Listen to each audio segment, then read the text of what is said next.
Hi friends, welcome to Blessy బంగారం. మన యొక్క ఏపీ రాష్ట్ర వ్యాప్తంగా పెన్షన్ల కొరకు అలాగే రేషన్ కార్డుల కొరకు చాలామంది ఎదురు చూస్తున్నారు. వారందరికీ కూడా ఒక ముఖ్యమైన అప్డేట్ తీసుకొచ్చాను.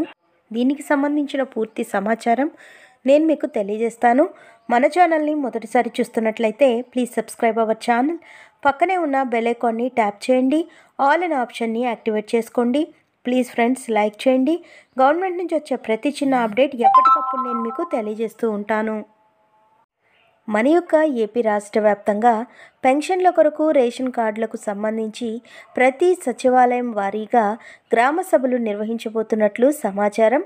అయితే ఈ నెల కాదండి, వచ్చే నెల అంటే జనవరి 2, 2025 తేదీ నుంచి ప్రారంభించబోతున్నట్లు సమాచారం.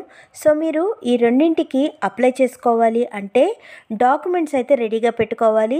సో అవేంటో కూడా మనం చూద్దాం. ఎన్టీఆర్ భరోసా పెన్షన్ల కోసం చాలామంది లబ్ధిదారులు ఎదురు చూస్తున్నారు.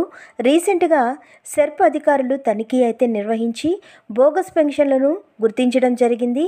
ఈ యొక్క వెరిఫికేషన్లో బోగస్ పెన్షన్లను పూర్తిగా తొలగించే విధంగా ప్రభుత్వం చర్యలు చేపట్టింది.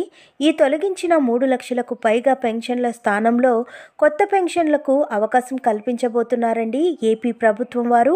అయితే సచివాలయాల వారీగా గ్రామ సభలు నిర్వహించి కొత్త దరఖాస్తులు స్వీకరించబోతున్నట్లుగా తెలుస్తోంది. అయితే డాక్యుమెంట్స్ ఏంటి అని చూస్తే గనక మీరు ఏ రకానికి చెందిన పెన్షన్కి సంబంధించి తీసుకోబోతున్నారో దానికి సంబంధించిన డాక్యుమెంట్స్ అయితే మీరు రెడీగా పెట్టుకోవాలి. ఫర్ ఎగ్జాంపుల్ చూసుకున్నట్లయితే కనుక వృద్ధాప్య పెన్షన్ తీసుకుంటే కనుక ఓటర్ ఐడి కార్డు లేదా మీ యొక్క ఆధార్ కార్డు అయితే ఉండాలండి. అలాగే ఫిజికల్లీ హ్యాండిక్యాప్డ్ పర్సన్స్ ఉన్నారనుకోండి, అంటే వికలాంగులు ఉన్నారనుకోండి, వారికి సంబంధించిన సదరం సర్టిఫికేట్ అనేది కంపల్సరీ ఉండాలి. ఆధార్ కార్డు, అలాగే రేషన్ కార్డు, క్యాస్ట్ సర్టిఫికేట్ అనేది కావాలి.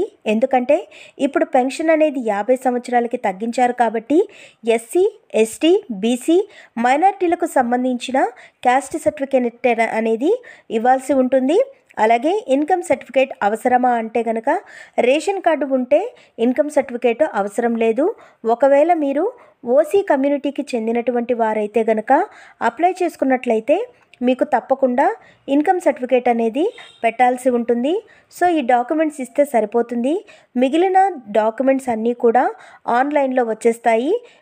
అంటే మీ యొక్క current bill, Aadhaar update history అన్నీ కూడా పర్పస్ఫుల్గా అయితే వచ్చేస్తాయండి. మనకు అప్లికేషన్స్ అనేది మనకు జనవరి నెలలో స్టార్ట్ చేస్తారు. అలాగే ఈ యొక్క రేషన్ కార్డులకు సంబంధించి చూస్తే కనుక కొత్త రేషన్ కార్డులు మనకు సంక్రాంతి పండుగలో వస్తాయని మనకు సమాచారం. అయితే గతంలో డిసెంబర్ 2 నుంచి కొత్త రేషన్ కార్డ్స్ చేసుకోవచ్చు అన్నారు. కానీ ఇంకా దానికి సంబంధించిన వెబ్సైట్ అయితే ఓపెన్లో లేదు. ఇంకా గవర్నమెంట్ నుంచి ఎలాంటి అప్రూవల్ రాలేదు కాబట్టి ఇంకా ఓపెన్ చేయలేదు. గవర్నమెంట్ నుంచి ఇష్యూ ఆర్డర్ చేస్తారో అప్పటి నుంచి కొత్త రేషన్ కార్డులకు మనం దరఖాస్తు స్వీకరణ ప్రారంభమవుతుంది. అయితే సచివాలయాల ద్వారా జరిగే గ్రామ సభల్లోనే రేషన్ కార్డులు అలాగే పెన్షన్లకు సంబంధించి దరఖాస్తులు పెట్టుకోవచ్చని చెప్పారు. కాబట్టి మనకు సంక్రాంతి లోపల వీటికి సంబంధించిన దరఖాస్తులు అయితే జరుగుతాయి. సో చూసారు కదా, ఇదండి మనకు వచ్చినటువంటి లేటెస్ట్ అప్డేట్స్. మరిన్ని వివరాల కోసం, మరిన్ని అప్డేట్స్ కోసం మన బ్లెస్సీ బంగారం ఛానల్ని సబ్స్క్రైబ్ చేసుకోండి.